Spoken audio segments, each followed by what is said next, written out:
Matius pasal ketiga. Yohanes Pembaptis.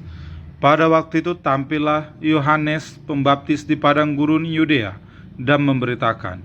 Ayat kedua, bertobatlah sebab kerajaan sorga sudah dekat.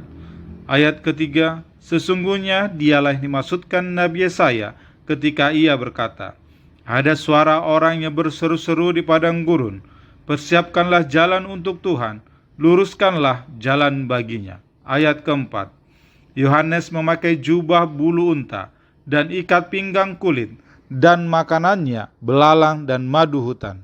Ayat kelima, maka datanglah kepadanya penduduk dari Yerusalem, dari seluruh Yudea, dan dari seluruh daerah sekitar Yordan. Ayat keenam, lalu sambil mengaku dosanya, mereka dibaptis oleh Yohanes di sungai Yordan.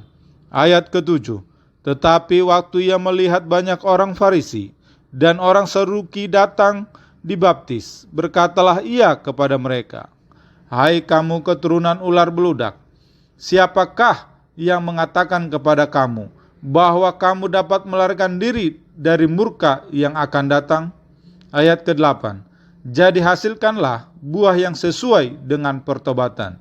Ayat ke-9, dan janganlah mengira bahwa kamu dapat berkata dalam hatimu, Abraham adalah bapa kami, karena aku berkata kepadamu, Allah dapat menjadikan anak-anak bagi Abraham dari batu-batu ini.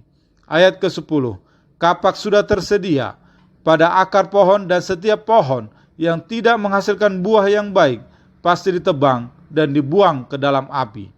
Ayat ke-11, aku membaptis kamu dengan air sebagai tanda pertobatan, tetapi ia yang datang kemudian daripadaku lebih berkuasa daripadaku, dan aku tidak layak melepaskan kasutnya. Ia akan membaptiskan kamu dengan Roh Kudus dan dengan api. Ayat ke-12, alat penampi sudah di tangannya. Ia akan membersihkan tempat pengirikannya dan mengumpulkan gandumnya ke dalam lumbung. Tetapi debu jerami itu akan dibakarnya dalam api yang tidak terpadamkan. Yesus dibaptis Yohanes. Ayat ke-13, maka datanglah Yesus dari Galilea ke Yordan kepada Yohanes untuk dibaptis olehnya. Ayat ke-14, tetapi Yohanes mencegah dia, katanya, akulah yang perlu dibaptis olehmu, dan engkau yang datang kepadaku.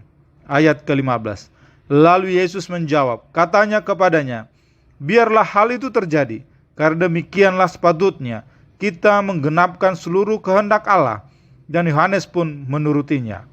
Ayat ke-16, sesudah dibaptis, Yesus segera keluar dari air, dan pada waktu itu juga langit terbuka, dan ia melihat Roh Allah seperti burung merpati turun ke atasnya.